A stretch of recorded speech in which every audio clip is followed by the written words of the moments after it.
Ya. Salam Pak Peng. Salam. Mari kita berdoa. Bapak, terima kasih Engkau hadir di tengah-tengah kami dalam doa ambon pagi ini. Tuhan memberkati yang hadir di Zoom ataupun yang di YouTube. Tuhan memberkati moderator, worship leader, memberkati yang membaca firman Tuhan. Juga Tuhan memberkati kami yang semua yang hadir di ambon pagi ini. Saat sebentar kami akan memasuki firman Tuhan. Tuhan memberkati yang akan menyampaikan firman Tuhan, Pastor Yosef Pauzang yang akan menyampaikannya isi hatimu Bapak. Berikan roh hikmat atau kepintaran apa yang disampaikannya menjadi rema dalam kehidupan kami. Ampuni dosa kesalahan kami. Bapak berfirmanlah, kami siap mendengarkannya. Dalam nama Yesus kami berdoa. Amin. Ya, terima kasih Pak Ujang. Silakan Ibu Neliana. Baik, terima kasih Pak Apeng. Salam Pak Apeng. Salam. Salam Om Dika, Pastor Paul, Bu Ana. Dan salam Bapak Ibu semua yang ada di Zoom dan di YouTube. Dan juga buat saudara kami yang menonton kembali siaran kita ini. Puji Tuhan, kembali kita baca firman Tuhan. Dari kitab Ester 8, ayat yang pertama sampai ke-17. Demikian firman Tuhan. Pada hari itu juga Raja Ahasuerus mengaruniakan harta milik Haman, seteru orang Yahudi, kepada Ester sang ratu, dan Mordekai masuk menghadap raja, karena Ester telah memberitahukan apa pertalian Mordekai dengan dia. Maka raja mencabut cincin meterai yang diambil daripada Haman, lalu diserahkannya kepada Mordekai, dan Mordekai diangkat oleh Ester menjadi kuasa atas harta milik Haman. Kemudian Ester berkata lagi kepada raja sambil sujud pada kakinya dan menangis memohon karunia-Nya, supaya dibatalkannya maksud jahat Haman, orang Agag itu, serta rancangan yang sudah dibuatnya terhadap orang Yahudi. Maka raja mengulurkan tongkat emas kepada Ester, lalu bangkitlah Ester dan berdiri di hadapan raja serta sembahnya. Jikalau baik pada pemandangan raja, dan jikalau hamba mendapat kasih raja, dan hal ini kiranya dipandang benar oleh raja, dan raja berkenan kepada hamba, maka hendaklah dikeluarkan surat titah untuk menarik kembali surat-surat yang berisi rancangan Haman bin Hamedata, orang Agag itu, yang ditulisnya untuk membinasakan orang Yahudi di dalam semua daerah kerajaan.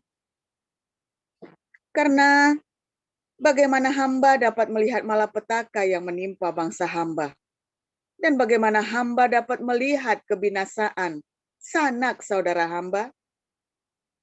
Maka jawab Raja Ahasuerus kepada Ester sang ratu, serta kepada Mordekai orang Yahudi itu, harta milik Haman telah kukaruniakan kepada Ester, dan Haman sendiri telah disulakan pada tiang, karena ia sudah mengacungkan tangannya kepada orang Yahudi. Tuliskanlah atas nama raja apa yang kamu pandang baik tentang orang Yahudi, dan materaikanlah surat itu dengan cincin materai raja, karena surat yang dituliskan atas nama raja dan dimateraikan dengan cincin materai raja tidak dapat ditarik kembali. Pada waktu itu juga dipanggillah para panitera raja dalam bulan yang ketiga, yakni bulan Siwan, pada tanggal 23, dan sesuai dengan segala yang diperintahkan Mordekai, ditulislah surat kepada orang Yahudi dan kepada para wakil pemerintah, para bupati, dan para pembesar daerah, dan dari India sampai ke Ethiopia 127 daerah, kepada tiap-tiap daerah menurut tulisannya, dan kepada tiap-tiap bangsa menurut bahasanya dan juga kepada orang Yahudi menurut tulisan dan bahasanya. Maka ditulislah pesan atas nama Raja Ahasiweros dan dimeteraikan dengan cincin meterai raja, lalu dengan perantaraan pesuruh-pesuruh cepat yang berkuda, yang mengendarai kuda, kerajaan, yang tangkas, yang diternakkan di perkudaan, dikirimkanlah surat-surat.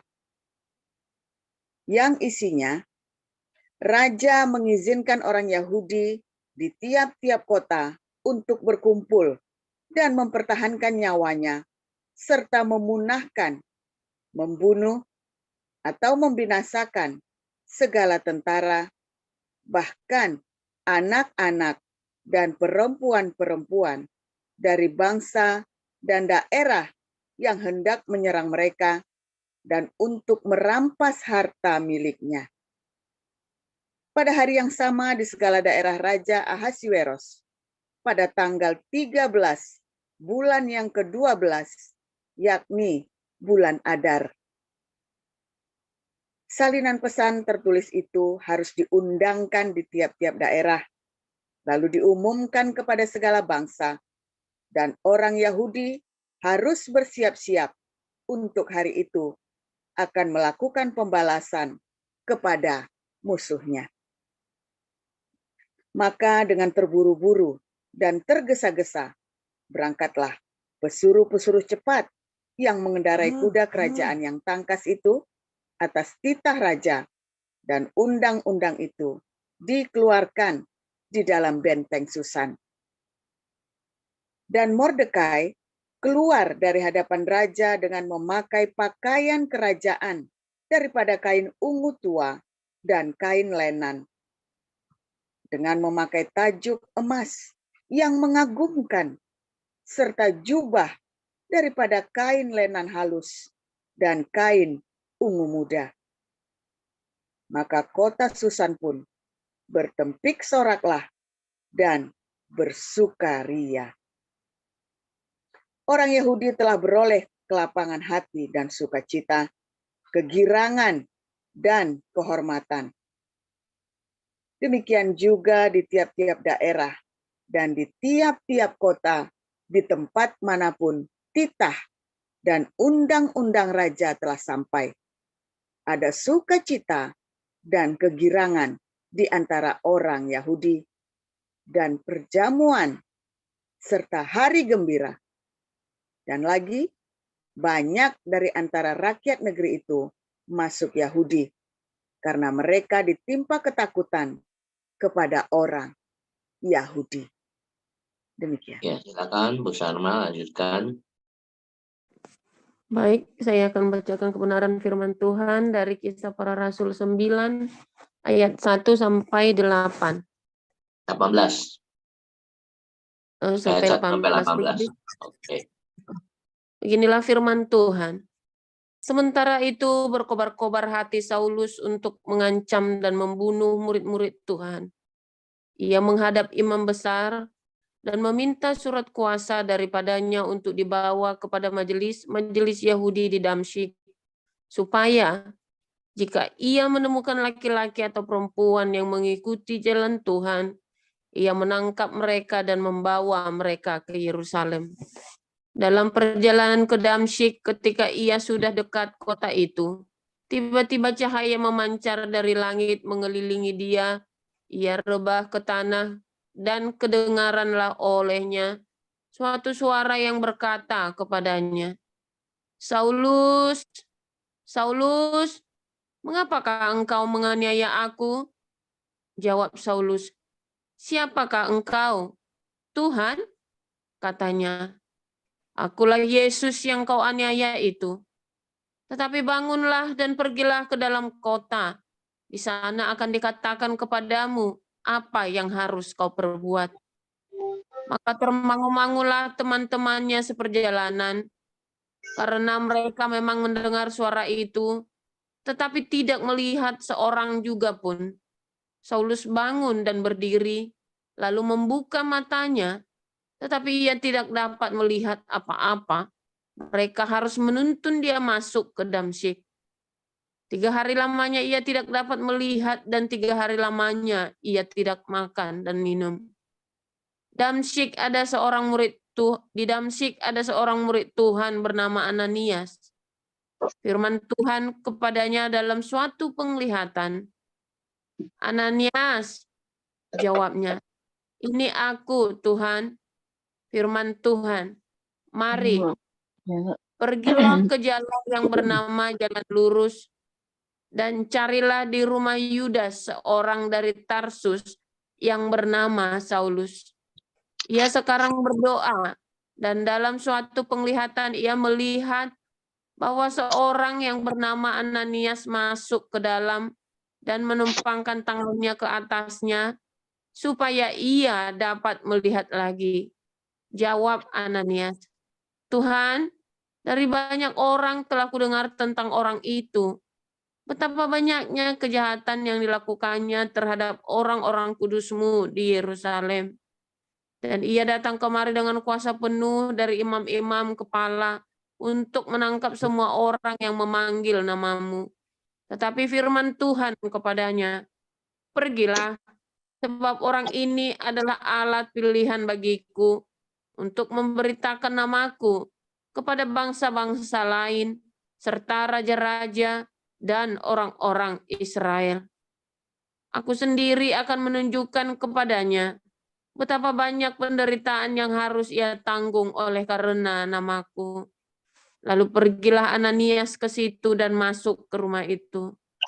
Ia menumpangkan tangannya ke atas Saulus, katanya, "Saulus, saudaraku, Tuhan Yesus yang telah menampakkan diri kepadamu di jalan yang engkau lalui, telah menyuruh aku kepadamu, supaya engkau dapat melihat lagi dan penuh dengan Roh Kudus." Dan seketika itu juga, seolah-olah selaput gugur dari matanya, sehingga ia dapat melihat lagi. Ia bangun lalu dibaptis, dan setelah ia makan, pulihlah kekuatannya. Demikian. Ya, silakan Bu Lilis. Dari ayat 19b sampai 31. 31 ya. Oke, baik. Saulus tinggal beberapa hari bersama-sama dengan murid-murid di Damsyik. Ketika itu juga ia memberitakan Yesus di rumah-rumah ibadat dan mengatakan bahwa Yesus adalah Anak Allah. Semua orang yang mendengar hal itu heran dan berkata, "Bukankah dia ini yang di Yerusalem mau membinasakan barang siapa yang memanggil nama Yesus ini? Dan bukankah ia datang ke sini dengan maksud untuk menangkap dan membawa mereka ke hadapan imam-imam kepala?" Akan tetapi Saulus semakin besar pengaruhnya, dan ia membingungkan orang-orang Yahudi yang tinggal di Damsyik karena ia membuktikan bahwa Yesus adalah Mesias. Beberapa hari kemudian orang Yahudi merundingkan suatu rencana untuk membunuh Saulus. Tetapi maksud jahat itu diketahui oleh Saulus. Siang malam orang-orang Yahudi mengawal semua pintu gerbang kota supaya dapat membunuh dia. Sungguh pun demikian, pada suatu malam murid-muridnya mengambilnya dan menurunkannya dari atas tembok kota dalam sebuah keranjang. Setibanya di Yerusalem, Saulus mencoba menggabungkan diri kepada murid-murid, tetapi semuanya takut kepadanya, karena mereka tidak dapat percaya bahwa ia juga seorang murid. Tetapi Barnabas menerima dia dan membawa kepada rasul-rasul dan menceritakan kepada mereka bagaimana Saulus melihat Tuhan di tengah jalan dan bahwa Tuhan berbicara dengan dia, dan bagaimana keberaniannya mengajar di Damsyik dalam nama Yesus. Dan Saulus tetap bersama-sama dengan mereka di Yerusalem, dan dengan keberanian mengajar dalam nama Tuhan. Ia juga berbicara dan bersoal jawab dengan orang-orang Yahudi yang berbahasa Yunani, tetapi mereka itu berusaha membunuh dia. Akan tetapi setelah hal itu diketahui oleh saudara-saudara anggota jemaat, mereka membawa dia ke Kaisaria dan dari situ membantu dia ke Tarsus. Selama beberapa waktu, jemaat di seluruh Yudea, Galilea, dan Samaria berada dalam keadaan damai. Jemaat itu dibangun dan hidup dalam takut akan Tuhan. Jumlahnya makin bertambah besar oleh pertolongan dan penghiburan Roh Kudus. Iya, silakan Pak Utomo lanjutkan. Pada waktu itu, Petrus berjalan keliling mengadakan kunjungan kemana-mana. Dalam perjalanan itu, ia singgah juga kepada orang-orang kudus yang di Lida. Di situ didapatinya seorang bernama Eneas yang telah 8 tahun terbaring di tempat tidur karena lumpuh. Kata Petrus kepadanya, Eneas, Yesus Kristus menyembuhkan engkau. Bangunlah dan bereskanlah tempat tidurmu. Seketika itu juga bangunlah orang itu. Semua penduduk Lida dan Saron melihat dia, lalu mereka berbalik kepada Tuhan. Di Yope ada seorang murid perempuan bernama Tabita, dalam bahasa Yunani Dorcas. Perempuan itu banyak sekali berbuat baik dan memberi sedekah. Tetapi pada waktu itu ia sakit lalu meninggal. Dan setelah dimandikan, mayatnya dibaringkan di ruang atas. Lida dekat dengan Yope. Ketika murid-murid mendengar bahwa Petrus ada di Lida, maka mereka menyuruh 2 orang kepadanya dengan permintaan, segeralah datang ke tempat kami. Maka bergemaslah Petrus dan berangkat bersama-sama dengan mereka. Setelah sampai di sana, ia dibawa ke ruang atas dan semua janda datang berdiri dekatnya dan sambil menangis mereka menunjukkan kepadanya semua baju dan pakaian yang dibuat Dorcas waktu ia masih hidup. Tetapi Petrus menyuruh mereka semua keluar. Lalu ia berlutut dan berdoa. Kemudian ia berpaling ke mayat itu dan berkata, Tabita, bangkitlah.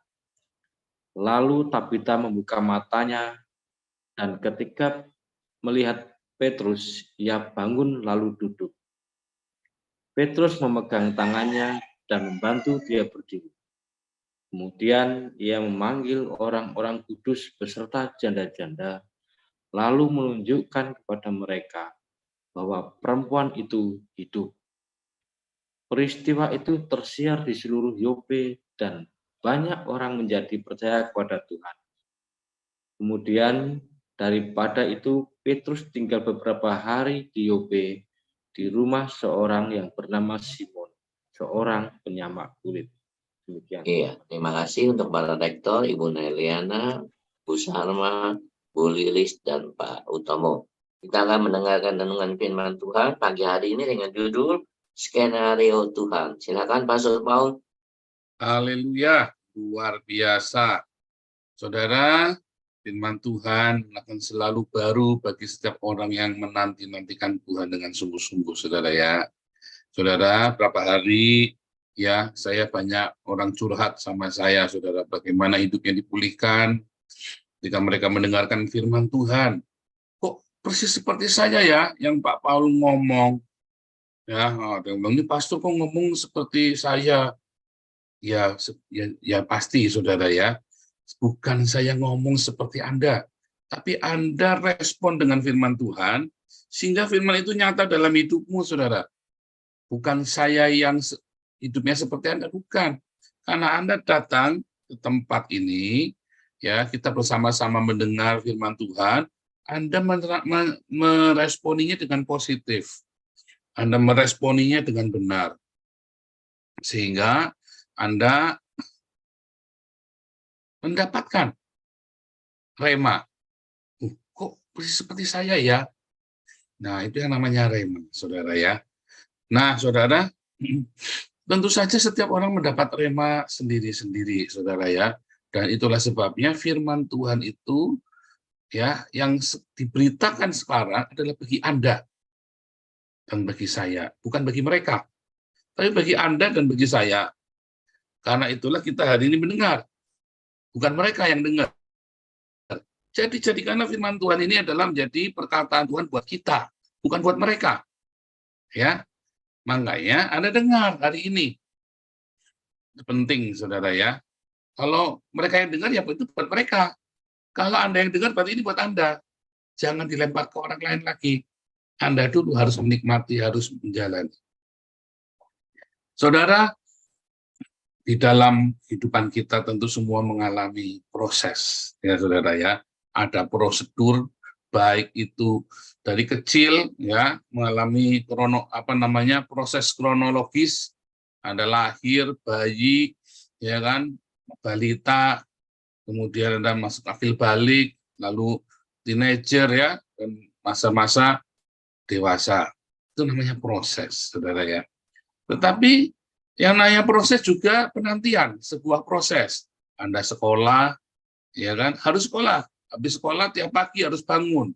Setiap Senin sampai Jumat berangkat sekolah. Lalu kemudian pulang sekolah, Anda harus belajar lagi, masih harus garap PR lagi. Nanti kemudian 1 semester sekali ada ujian, kemudian nanti ada ujian akhir, lalu Anda naik tingkatannya lebih tinggi. Ya ada proses, saudara ya. Nah, proses ini kemudian ada orang yang menikmati prosesnya. Ada orang yang tidak sabar, ada orang yang takut dengan prosesnya. Semua selalu terjadi, saudara ya. Dan mau nggak mau kita harus melewati semua proses. Kalau Anda tidak mau melewatinya, Anda skip, maka akan bahaya sekali, saudara ya. Misalnya Anda nggak mau sekolah, maunya langsung saja jadi orang kaya. Bahaya, saudara. Ya, makanya di Indonesia, orang kaya itu nggak tahan lama, saudara ya. Generasi kedua habis. Mengapa di Eropa orang kaya itu tahan lama? Karena mereka sekolah. Mereka diajarin bagaimana mempertahankan. Setelah mereka jadi, mereka survive dan bagaimana mengembangkan. Kalau di Indonesia enggak, Papa dulu udah sekolah saja sudah jadi orang kaya kok. Yesus saja tidak sekolah, ya, para rasul saja tidak sekolah. Itu pemikirannya yang di Indonesia, saudara. Tapi kalau di Eropa, semua ada proses. Anda, saya mau jadi tukang kebun saja, tukang kebun saja udah sekolah, saudara. Karena Anda harus tahu kemana buang limbahnya. Nggak bisa sembarangan Anda buang di pinggir jalan kayak di Indonesia. Itu kan Anda sekolah ya begitu, saudara. Ya nanti tulisannya ditulisi yang buang sampah di sini Yahudi. Repot, saudara ya. Padahal kalau Anda pergi ke Israel bersih nemen, saudara ya. Anda kalau pergi ke Israel bersih nemen, pergi ke Arab ya kotor sekali.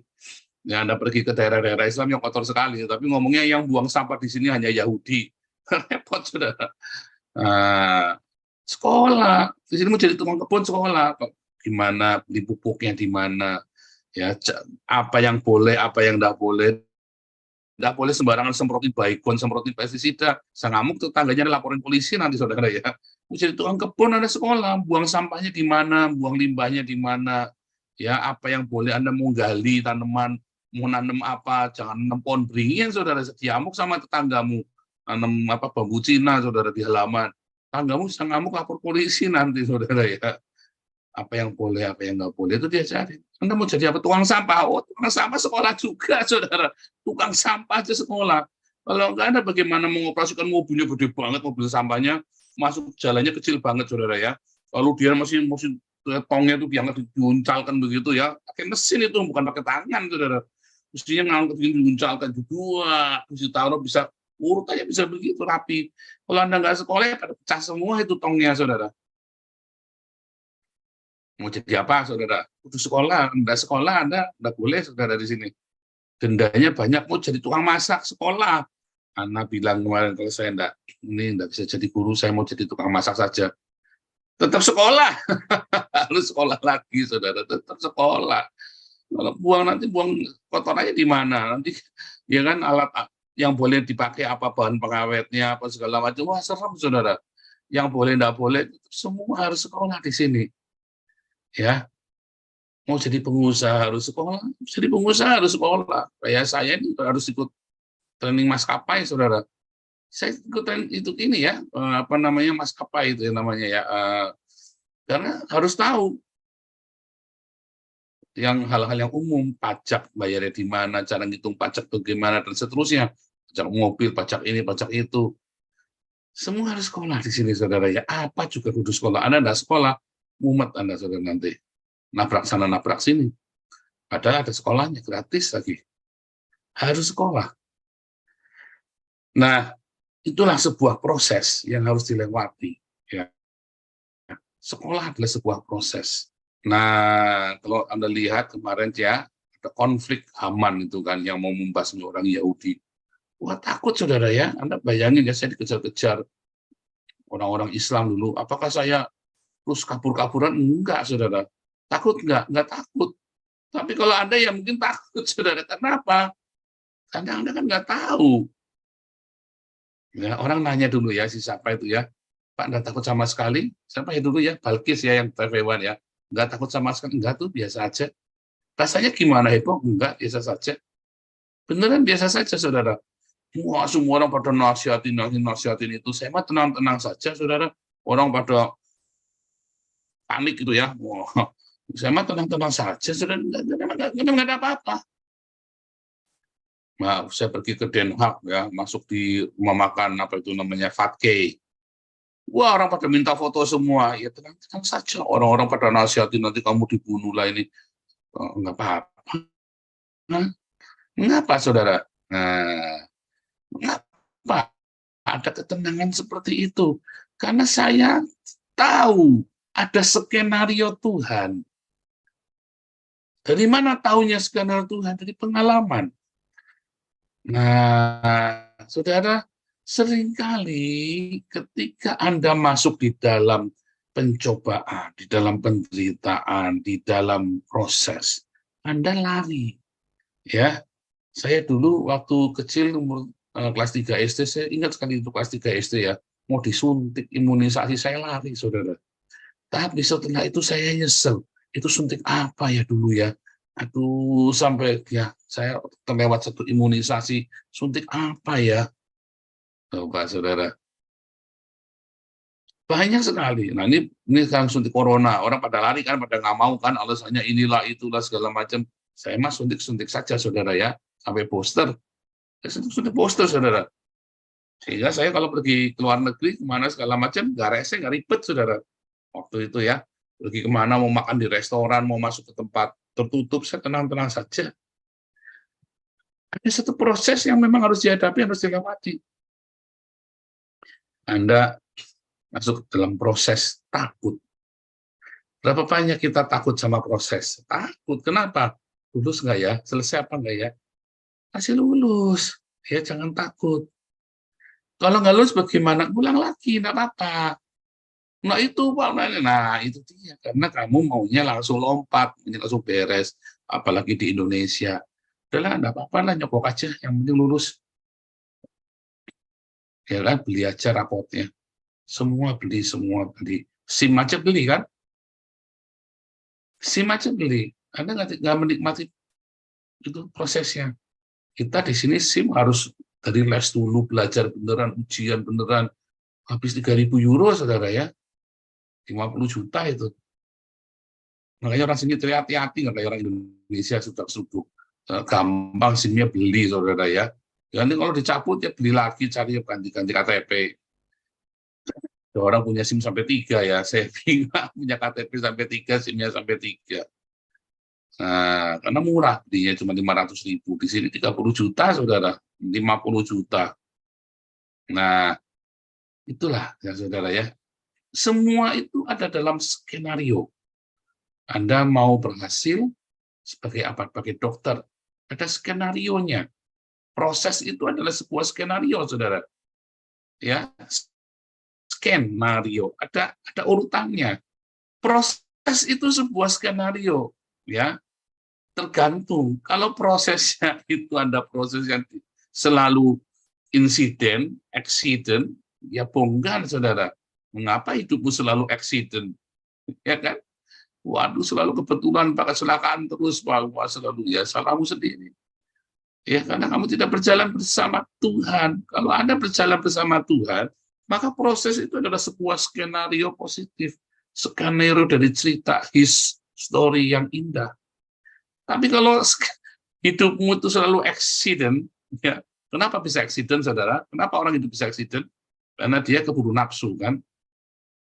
Dia tidak bisa mengontrol hawa nafsunya, kedagingannya. Maka hidupnya selalu accident. Orang-orang yang hidupnya tidak bisa terkontrol hidupnya, yang selalu ingin memuaskan keinginannya hawa nafsunya, maka dia akan menemukan banyak sekali accident dalam hidupnya, saudara. Tapi orang-orang yang mengontrol hidupnya, ya, orang-orang yang menguasai hawa nafsunya, maka dia tidak akan banyak menemui accident. Ya, karena apa? Karena dia hidup dalam skenario. Simple sekali, saudara. Beneran ya, simple. Jangan bilang, oh, itu surat tantangan. Oh, ya, salah, saudara. Nggak ada surat tantangan kalau Anda. Surat tantangan itu kalau Anda hidupnya berdasarkan basic insting, naluri binatang, saudara. Ya sudah, jalan saja gelinding begitu. Tapi kalau hidupmu, ya, dengan mengendalikan hawa nafsumu, maka nggak ada yang namanya surat tantangan jelek, itu nggak ada. Karena semua itu terjadi sebab akibat konsekuensi, ya, dari pilihan-pilihan kita hari ini, dari hawa nafsu yang Anda bisa kontrol apa enggak. Hamartia atau dosa itu kan karena Anda tidak bisa mengontrol hawa nafsu, saudara. Ya, kata hamartia atau dosa itu bukan Anda mencuri dosa, bukan, saudara, ya. Tapi Anda meleset dari hidupmu, dari destiny hidupmu, itulah dosa, itulah hamartia. Kenapa? Karena Anda terburu nafsu. Anda mau menikah, wah, pokoknya di-booking dulu. Akhirnya Anda begitu di-booking, udah di DP, udah nyesel, saudara. Begitu udah menikah, ya terlanjur, kejebak, Pak, jeblos, nyeselnya minta ampun. Ya, nggak yang laki-laki, nggak yang perempuan. Karena nggak bisa menguasai hawa nafsu. Ya, beli barang, atau apa saja, saudara. Anda marah di pinggir jalan, Anda ngaplokin anak Anda, keburu nafsu, saudara. Sehingga anak Anda jadi berendam dan Anda nyesel. Nah, makanya jangan pernah mukul anak, menghukum anak ketika Anda lagi emosi. Tenang dulu. Sudah, kalau perlu tidur dulu, saudara. Bangun, anaknya baru dipukul. Sehingga anak mukulnya itu dengan terukur. Kalau nggak accident semua, insiden dan accident, saudara. Sebab Anda tidak bisa menguasai nafsunya, itulah dosa. Kamu hidup dalam skenario yang tidak terskenario, ya kan? Nah, tapi coba Anda lihat, ya, bagaimana Paulus bertobat. Kan sama seperti kondisinya dengan Haman yang ingin membinasakan orang-orang Yahudi, lalu dia sendiri yang dibinasakan. Lihat, malah Mordekai-nya dijadikan perdana menteri, saudara, gantiin Haman. Kekayaannya Haman diberikan kepada keluarganya Esther. Diawali dari cerita yang buruk, dari cerita yang menyeramkan, ancaman, tantangan, intimidasi, ketakutan. Tetapi orang-orang ini, Esther, Mordekai, dan seluruh orang Yahudi, mereka berpuasa. Apa itu puasa? Dia kontrol hawa nafsunya, saudara. Ya, dia meminta, merendahkan hatinya kepada Tuhan. Berpuasa, saudara. Dan karena ada skenario Tuhan bagi orang Yahudi ini, maka berakhir dengan happy ending. Mau seburuk apapun kejadiannya, berakhir dengan happy ending, saudara. Karena ada Roma 8 ayat 28, Tuhan turut bekerja dalam segala sesuatu untuk mendatangkan kebaikan bagi orang-orang yang mengasihi Dia. Rasul Paulus, dulu namanya Saulus. Saulus ini datang dengan kuasa, ya, surat kuasa dari para imam, ya, untuk mempersekusi, menganiaya murid-murid Yesus. Semua orang takut sama beliau. Bukan takut, saudara, ya. Orangnya pinter, ya kan. Saya ingat itu, ya, di Ada filmnya itu ya, filmnya zamannya Hitler itu namanya Bastard ya, Bastard itu ya. Itu ada satu pemburu Yahudi. Wah, pemburu Yahudi, dia bisa mencium Yahudi dalam berapa kilometer ya. Dia bisa tahu bagaimana cara berpikirnya orang Yahudi ketika bersembunyi. Nah, ini Rasul Paulus ini dulunya Saulus adalah pemburu Yahudi, pemburu orang Kristen, saudara. Pemburu pengikut Kristus. Serem ya, saudara ya. Ditakuti. Tapi bagaimana ya Pak Tuhan membuat Saulus ini di dalam masuk dalam skenarionya, his story, ya, untuk akhirnya mengembangkan pengajaran jalan Tuhan ini kepada bangsa-bangsa. Dipakai itu dari cerita awal yang buruk. Nah, demikian juga hidup kita. Tadi ada Haman yang berusaha mencelakakan, ada Saulus yang berusaha mencelakakan. Haman yang berusaha mencelakakan orang Yahudi, ada Saulus yang berusaha mencelakakan orang Kristen. Ya, tetapi Tuhan justru pakai mereka dalam skenario-nya, ya, untuk mengangkat komunitas Yahudi dan komunitas Kristen, saudara. Walaupun kelihatannya deg-degan, sama ya, saya kelihatannya deg-degan. Tapi karena saya tahu saya ada dalam skenario-nya, hidup saya selalu haus, ingin logos dari Tuhan, melakukannya dengan kasih. Maka jadi apa, saudara? Jadi rema, kan? Nah, makanya ketika kita melewati masa-masa, orang tidak bisa berpikir, kenapa kamu kabur, pengecut, lari? Coba, kalau saya tidak ada di Irlanda, bisa nggak kita bikin Embun Pagi, Damar Kasih, Damaris, segala ruah? Nggak bisa, saudara. Coba mana ada YouTuber yang bisa bikin begini? Nggak ada. Sombong, bukan sombong, saya lagi nunjukkan ke mata Anda. Ya, bagaimana skenario Tuhan, ya, rancangan Tuhan itu sangat unik. Tetapi kalau kita hidup melekat sama Tuhan, kita tahu, kita jalan dengan mantap di dalam rancangannya. Kenapa Anda takut dengan rancangannya? Sehingga Anda meminta jalanmu.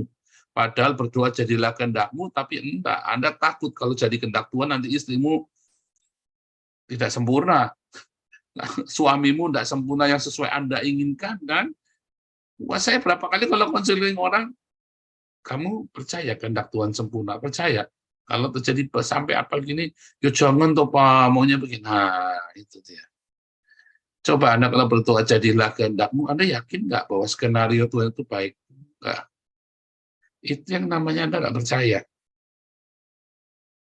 Banyak orang mulutnya ngomong percaya, tapi begitu di-challenge, masuk dalam skenario Tuhan, nggak mau. Aku lebih baik pakai caraku sendiri. Padahal caramu apakah berhasil? Belum tentu. Tapi kalau suruh pakai cara Tuhan, mengasihi, mengampuni, memberkati hidup sederhana, ya Pak, repot Pak. Pak bisa bekerja Pak? Bisa. Siapa bilang nggak bisa? Nah, Anda kudu nyoba, makanya Anda nyoba saja nggak berani. Coba, saudara. Sekali. Saya nyobanya berapa kali sekali? Enggak. 4 tahun pertama saya coba. Nekat, saudara. Kayak Ana bilang, kalau Tuhan tidak kasih uang gimana? Ya, mati. Kerja katanya Ana begitu, biar mati. Harus berani gitu, saudara. Kalau Tuhan tidak tolong bagaimana? Kayak Sadra Meshach Abednego, ya mati. Kalau nggak Tuhan tolong. Anda harus berani percaya. Terjun bebas. Tetapi tentu percaya dengan benar. Masuk dalam skenario-nya. Ya. Satu hidup Anda kudu benar dulu. Diberesin, kalau Anda masih berdosa, bertobat dulu. Lalu Anda harus menuai apa yang Anda tabur. Ya. Menuai apa yang Anda tabur. Kejahatan, kebaikan biasanya udah hilang semua kalau Anda sudah dalam kondisi bangkrut.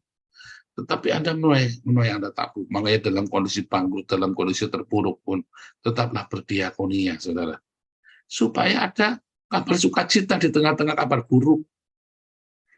Ada responnya yang benar. Berani tidak percayakan hidupmu sama Tuhan. Tidak usah nyokok polisi. Tidak usah Anda utang-utang sana-sini. Kalau sampai gagal gimana? Kalau sampai anak sekolah tidak bisa ujian gimana? Saya enggak. Anda pernah nggak sampai di titik itu? Ya, kami semua melewati pernah sampai di titik yang mentok sudah. Mentok. Nggak ada pertolongan, saudara. Lalu,